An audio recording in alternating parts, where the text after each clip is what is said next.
Alors bonjour. Bonjour. Et ça fait longtemps qu'on n'a pas fait de truc là, on manquait de temps. Moi, c'est une critique d'un podcast de la Neuroscience Institute. Alors c'est un truc où il y a des points de formation continue évidemment, et c'est animé par Monsieur Stephen Stahl là, qui est à l'origine du bouquin, du seul bouquin de pharmaco que les gens lisent quand ils en lisent, grosso modo. Mais enfin, c'est comme ça. Hein. Oui. C'est le premier bouquin que j'ai lu de pharmaco. Voilà, c'est probablement parce que c'est le mieux marketé. C'est voilà. Et puis il est bien fait. Il est bien fait. T'as l'impression de connaître le truc, c'est bien fait. Et donc il a un organisme de formation médicale continue. Et c'est un podcast animé par une psychiatre là que je connais pas et un autre psychiatre qui est Andrew Cutler, qui est une machine de guerre. Le mec, il a une double formation. Psychiatrie, certification de psychiatrie et de médecine interne. Le gars, il est vraiment loin d'être con, honnêtement. C'est impressionnant. Et moi, c'est un type que j'ai écouté parler dans des podcasts similaires pendant des heures, quoi. Donc, je suis pas un fan, mais presque, tu vois. Et là, ils font un podcast sur les médicaments qu'on peut utiliser dans la dyskinésie tardive. C'est un sujet qui leur plaît bien à la Neuroscience Institute, là, parce que ça doit être le 4e podcast qui donne des points CME sur le sujet. Et avant, on n'entendait pas trop parler de ce problème, franchement, dyskinésie tardive. Et je pense qu'en tant que patiente, on n'entend pas parler du tout. Non. Et en tant que psychiatre, on entend parler un peu, mais en fait, ce qui se passe, c'est qu'à force de bloquer la dopamine, il y a des problématiques dans la voie motrice qui peuvent survenir et du coup, il peut y avoir des mouvements anormaux qui arrivent de façon tardive. Alors, tardive, ça peut être au bout de 2 ans, hein, parfois c'est rapide. Oui. Et quand ça survient, en fait, il n'y a pas 36 000 trucs à faire. Quand tu arrêtes, ça s'améliore pas forcément. Enfin, c'est merdique. Hein. Et puis, il y a un côté accumulation, quoi. Ouais, c'est ça. Il y a une notion de, on a tous un capital, et Voilà, puis si t'as pas de chance, capital. tu brûles ton capital, et une fois que tu as des dyskinésies tardives, donc, Et donc, si tu as un capital de merde, tu peux avoir des dyskinésies tardives sous kétiapine au bout de 2 ans. Il n'y a pas de souci, il n'y a aucun problème. Donc après, est-ce que c'était vraiment le traitement? Est-ce que c'était pas une maladie de Parkinson, machin? Mais bon, enfin, sur les problèmes de dyskinésie tardive, voilà, il y a ce risque qui est là, un risque dont les patients ne sont pas mis au courant en moyenne. Hein. En fait, aux États-Unis, c'est un vrai souci parce que si tu prouves pas que tu as prévenu les patients, vu que c'est réversible, tu te prends des procès et c'est la première source de procès aux États-Unis de malpraxis en psychiatrie. Je trouve ça marrant parce que en France, si tu mets un procès pour ça, il se passe pas grand-chose, je pense. Hein. Le problème, c'est qu'en effet, il y a un côté un peu inéluctable de la dyskinésie tardive. Alors ça dépend de la dose, ça dépend de quel médoc tu files et tout, mais je ne sais pas trop, justement. Mais tu vois, moi j'ai des patients, on leur a délivré 9 fois la dose d'équivalent d'antipsychotique là, et bon il y a personne qui s'est trop inquiété sur ça. Enfin bon, bref, toujours est-il que ce podcast il est beau parce que tu vois que les gars ont vendu leur âme quand ils l'ont fait. Ils ont vraiment vendu tout ce qu'ils pouvaient avoir comme estime d'eux-mêmes en faisant le truc. Et donc, c'est sponsorisé par le labo. Et je pense que honnêtement, quand tu connais pas, tu sors du truc et tu te dis, c'est pas mal. Machin. Et quand tu connais et que tu sais ce qui va arriver et que ça arrive, tu te dis, mon Dieu, quelle bande d'enflures. On s'est foutu de moi pendant 1 heure. Ça dure 1 heure. Et alors, il y a tout. C'est-à-dire que nous, en France, on a la tétrabénazine, qui est un inhibiteur de la VMAT2. Donc en fait, l'idée c'est que un des modèles, c'est que la voie motrice, il y a plus de sensibilité à la dopamine, et quand tu mets un inhibiteur de la VMAT2, tu supprimes toute la dopamine qu'il y a dans les vésicules et dans les neurones présynaptiques, et du coup, il y a plus de dopamine qui passe. Voilà, donc ça garde une activité antipsychotique en fait, donc, voilà. Et ça supprime la dopamine. Donc, il y a plus d'hypersensibilité des récepteurs à la dopamine puisqu'il y a plus de dopamine. Donc voilà, c'est un modèle qui vaut ce qu'il vaut. La tétrabénazine, la tolérance est quand même pas très bonne. Les inhibiteurs de la VMAT1 et de la VMAT2, c'était ce qu'on avait et qui était dépressogène de ouf, là, c'était la réserpine. Enfin bon. Bah, c'est un dépresseur général des monoamines. Il n'y a plus trop de monoamines. Vraiment, donc c'est vrai que dans le bouquin du Stahl, il y a 3 pages où ils disent bon, ben là, ça augmente la dopamine et c'est l'hormone du plaisir et c'est bien. Et 4 pages après, ils disent bon, on supprime toute la dopamine, comme ça, il n'y a plus de trouble du mouvement et c'est bien. Bon, donc il y a des fois où la pharmaco simplifiée se mord un peu la queue, mais bon, ça, à la limite, écoute, c'est pas grave. Et donc en fait, tout est là. Donc la tétrabénazine, c'est génériqué, donc il n'y a pas de pognon à se faire. Et la tolérance est pas ouf parce que la demi-vie est pas très bonne quand même. C'est un peu léger, c'est rapide, c'est bref. Et donc, ils ont fait la 2-tétrabénazine. Et donc là, ils ont mis un atome de deutérium. Donc, c'est une deutériumisation. Donc, c'est pharmacologiquement intéressant. Et la tolérance est meilleure. Et donc, ils peuvent dire dans le podcast, avant, c'était catastrophique. La tétrabénazine était très, très, très, très, très mal tolérée. Mais maintenant, grâce à la 2-tétrabénazine, la tolérance est excellente. Ce sont des molécules extrêmement bien tolérées. Alors, ça a 2-3 ans. Hein. Ouais. On n'a pas la moindre foutue idée de ce qui se passe. La 2-tétrabénazine et pas tant que ça. La tétrabénazine, oui. Mais la 2-tétrabénazine, c'est pas si... Et ça existait déjà quand tu as fait ta dystonie. Ah ouais? Ouais. C'est 4 ans. Ouais. Après, c'est des molécules.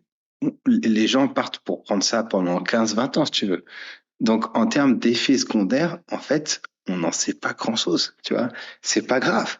Mais quand tu fais une présentation, tu dis, bon, les études ont été faites sur quelques semaines, on sait pas trop ce que ça donne, faudra prévenir les gens qui vont faire un petit peu les cobayes à grande échelle, et c'est pas grave, il en faut, tu vois, c'est pas un souci.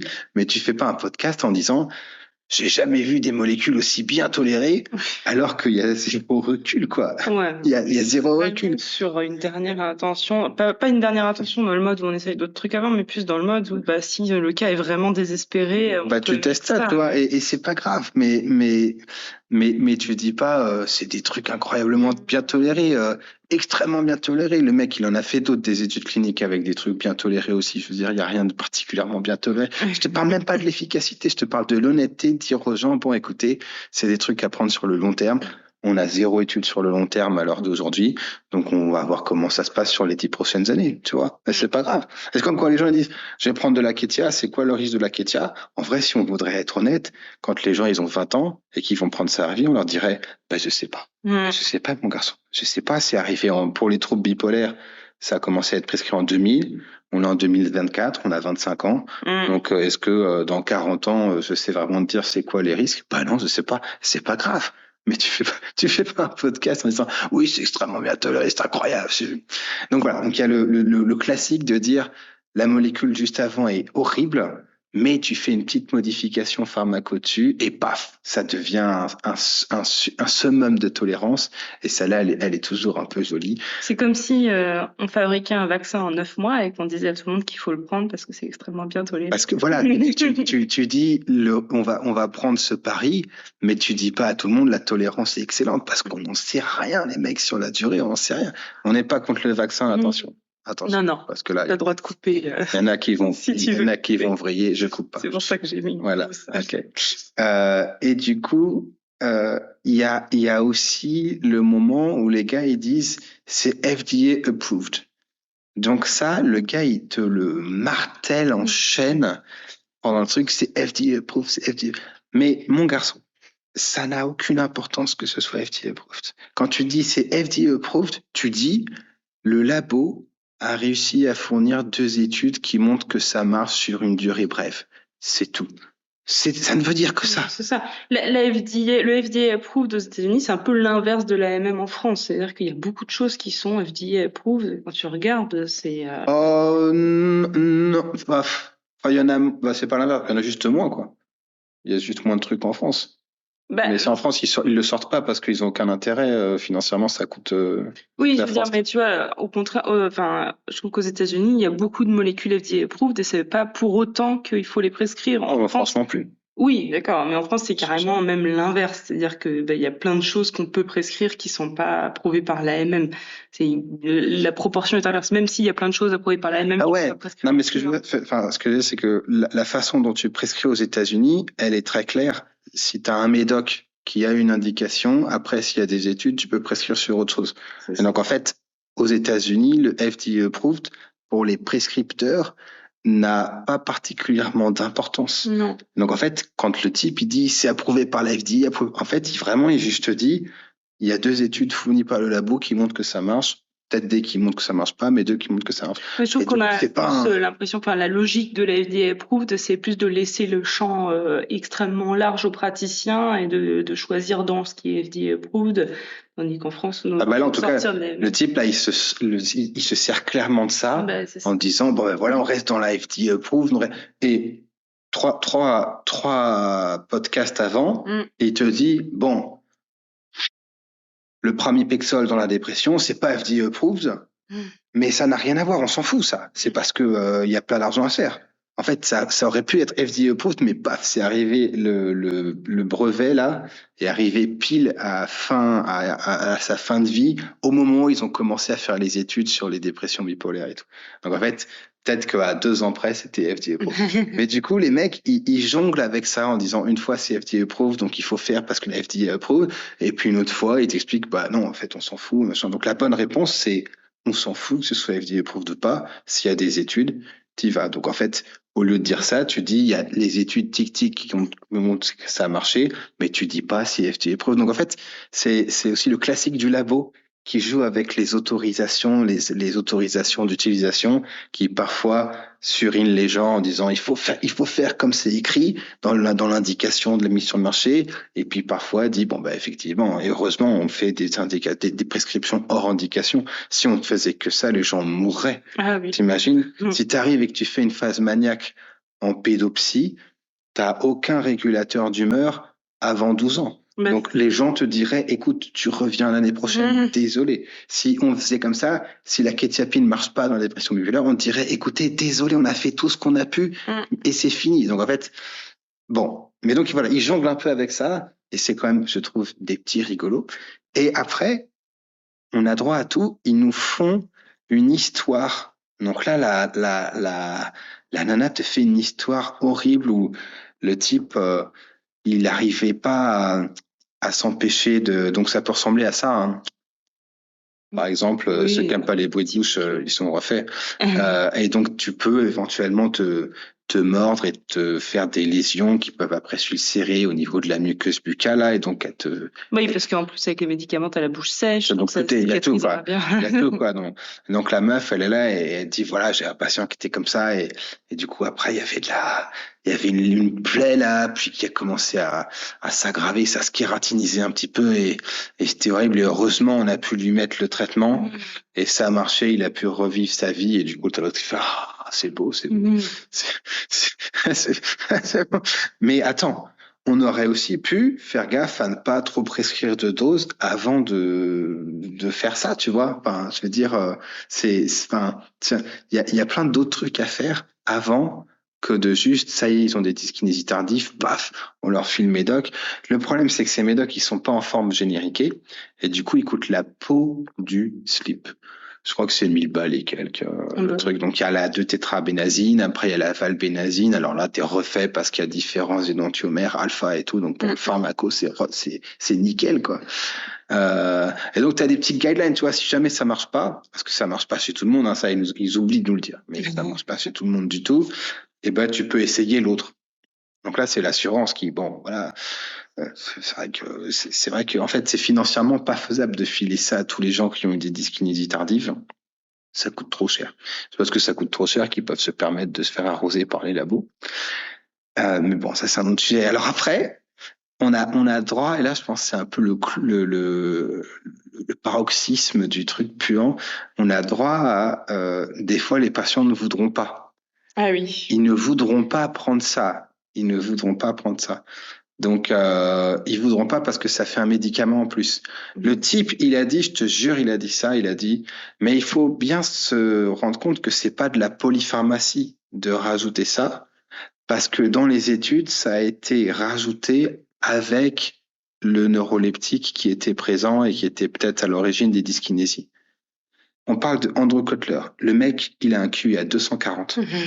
Et il est en train d'essayer de t'expliquer que parce que dans l'étude, ça a été mis en adjuvant, on peut considérer que c'est pas un traitement adjuvant, c'est pas un traitement en plus.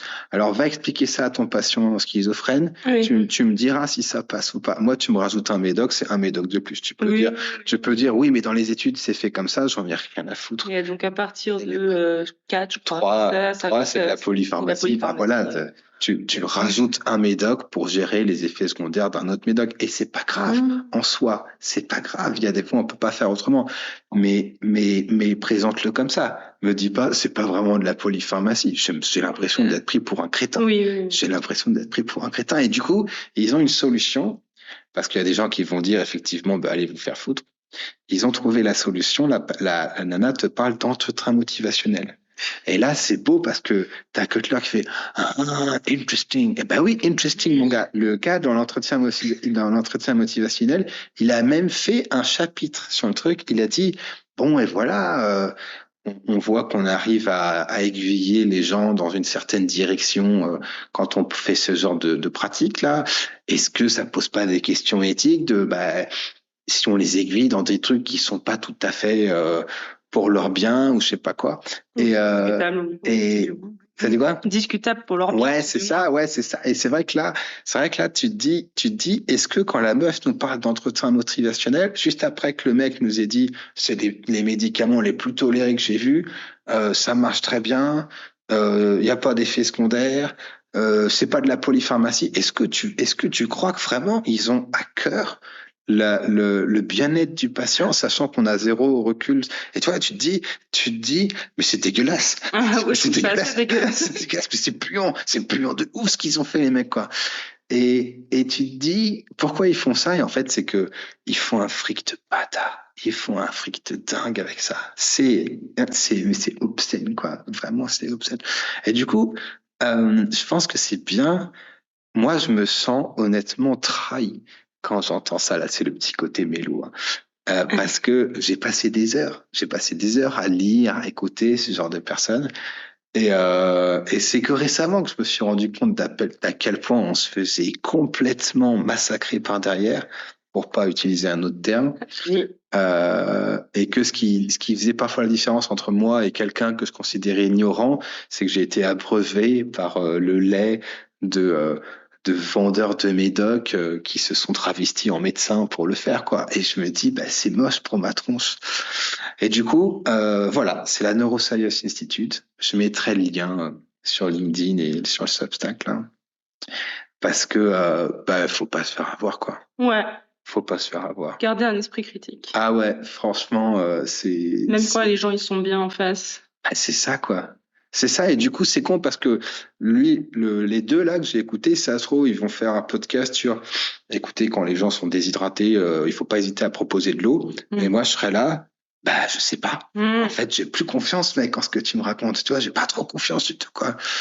Et donc, voilà. Donc, je sais pas si tu avais un truc à rajouter. Non, je pense qu'il y a aussi une différence dans la façon qu'on a de réfléchir ce genre de choses en France et aux États-Unis, et qu'aux États-Unis ils y vont très facilement, et qu'après, tant que c'est annoncé, ça pose pas problème. Est-ce que c'était annoncé dans ce podcast? Non, c'est pas annoncé. En fait, ils mettent au début lien d'intérêt, et puis là t'as je sais pas 60 lignes. Oui, c'est ça. Ouais. Tu lis pas trop, et ils l'annoncent pas avant de commencer le truc. Donc en fait, ça c'est vraiment ça qui est pas normal, parce que quelqu'un soit vendu, moi je m'en fous tant qu'on est au courant. Et je pense que c'est un truc qu'on avait déjà dit avant, ça. Et aux États-Unis, il me semble, très très admis et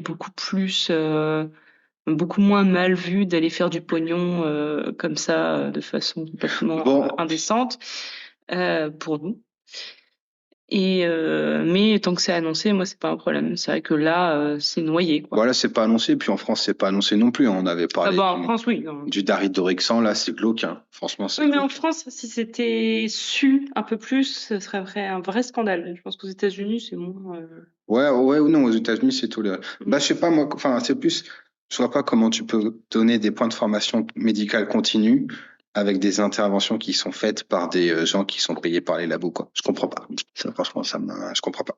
Vraiment, je comprends pas. Et en même temps, c'est le système qui est fait comme ça parce que tu vas pas donner le micro à un mec qui connaît ni dev ni d'Adam. Et puis si on donnait des points que aux personnes qui ont zéro conflit d'intérêt, ça sera pas grand-chose. Ça sera pas grand-chose. Et moi, imagine, parce qu'on pourrait, je veux que les gens, en écoutant ça, ils aient un point de formation médicale continue ou un tiers de points, parce que c'est toutes les heures. Faut passer par une quantité de trucs, de machins, de bidules, et il faut avoir une accréditation par des gens qui ont pas trop d'intérêt non plus, à ce que y a un Gus qui file comme ça de nulle part des points machin. Et c'est peut-être validé même par des gens qui ont des liens d'intérêt avec les labos, qui ont absolument aucune envie de donner la parole à un enfoiré qui te dit oula, on n'est pas trop sûr, faut être prudent, on n'a pas de recul et tout. Donc en fait c'est corrompu à la base, quoi. C'est vraiment, il y a des termites dans toute la baraque, quoi. Tu peux faire ce que tu veux, faudrait démolir et repartir de zéro. Et c'est pour ça que je pense que le seul truc qui est vraiment normalement en théorie ajustable, c'est d'annoncer clairement ces conflits d'intérêt. Et pour moi, tu tapes.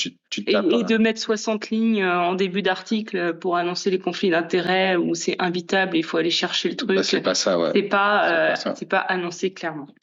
Voilà, donc faites gaffe, il y a les gens qui ne lisent rien sur rien. Et du coup, ceux-là, ils sont d'une ignorance pure et on peut rien leur reprocher. Il y a les gens qui montent un peu la courbe de Dunning-Kruger, qui lisent un peu et qui se disent qu'ils gèrent, alors qu'en fait, ils lisent de la pourriture. L'interne en fin de première année. Ou moi sur les 6 années dernières, si tu veux. Et puis après, tu te rends compte que tout est pourri, on connaît rien et que la quantité de choses qu'on connaît est extrêmement infime. Et l'utilisation des inhibiteurs de la VMAT2 n'en fait pas partie, quoi qu'on nous dise. Alors après, il y a des gens heureusement qui vont avoir ça parce que sinon, effectivement, ils ont la mâchoire qui se cancérise. Voilà, c'est ça. Il y en a qui font des fausses routes et tout. Enfin, il n'y a pas de souci. Mais pour le moment, c'est expérimental. Mais ça peut pas être un truc proposé à la moindre. C'est ça. Et c'est pas parce que des trucs non graves, quoi. Et c'est pas parce que c'est FDA approved que c'est anodin, que c'est clear, que c'est bien sûr. Moi, je pense que ça n'a rien à voir. La FDA, ils donnent l'AMM sur des études sponsorisées, faites pendant des durées brèves, c'est tout. Ils en ont rien à foutre du reste, quoi. Et c'est bien. Si on devait attendre que les données soient exploitées pendant 50 ans avant de donner une autorisation, enfin, on s'en sortirait pas, tu vois. Mais après, faut pas nous péter un câble quand t'es médecin, tu prescris ça. Et hop, ça pose pas de souci. Tu pètes pas un câble quand tu vois de la metformine, alors que la metformine, on a 60 ans de recul sur la sécurité, tu vois. Je suis désolé, j'ai pas réussi à me retenir sur la metformine. Allez, je m'arrête là. Bonne journée. Bonne journée.